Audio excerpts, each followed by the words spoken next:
Hello everybody and welcome back to this lecture, and right now we're going to start with the information gathering. So what we did in the previous video is we mentioned a little bit about each phase of a penetration test, and also we said that the first one is footprinting and reconnaissance, or otherwise simply saying information gathering. So right now we're going to define a little bit more detail what information gathering is, which tools we are going to use, what types of information gathering are there, and we're just simply going to write important things to our leaf pad right here. So our leaf pad in Kali Linux, we can simply just run by typing leaf pad. It is the same as Notepad in Windows, just right here it is called leaf pad. So let us put a dash here, so information gathering is what we are doing right now. In the first two steps of a penetration test is where we actually perform the information gathering. So information gathering is not only the footprinting part, it is also the scanning part, because also in the scanning part, as we scan our target, we gather more and more information about it in order to plan out the further attack. What information gathering is it is simply a process of collecting and storing all available information about a specific target. So we'll just type here shortly, store all available information about a specific target.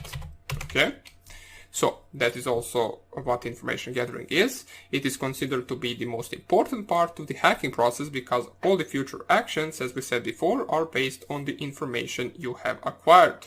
If you gather more information, it means more potential weak spots and exploits. So let us type right here, more information equals more potential weak spots and exploits. Okay, this is an important part. So there are two types of information gathering. There are active and passive. So we'll just type two types, active and passive.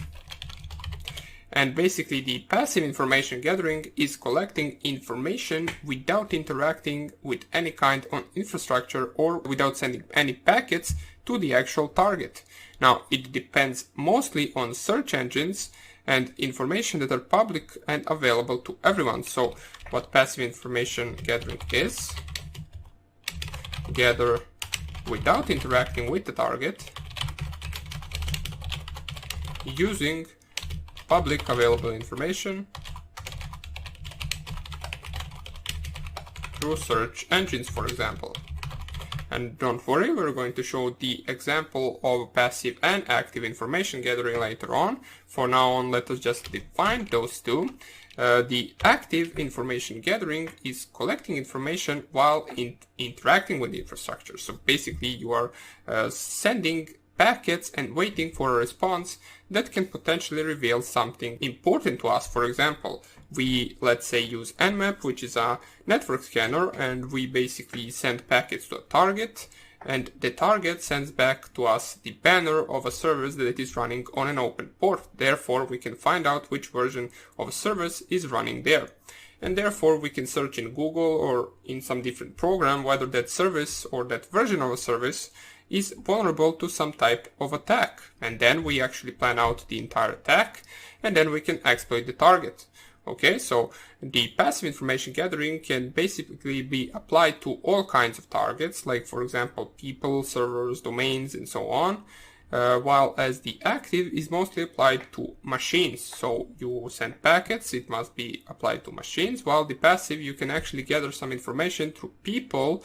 For example, you can gather something that is not even on the internet. You simply just ask a person that works in a company that you're performing penetration test for, and therefore they can reveal some type of information important to you.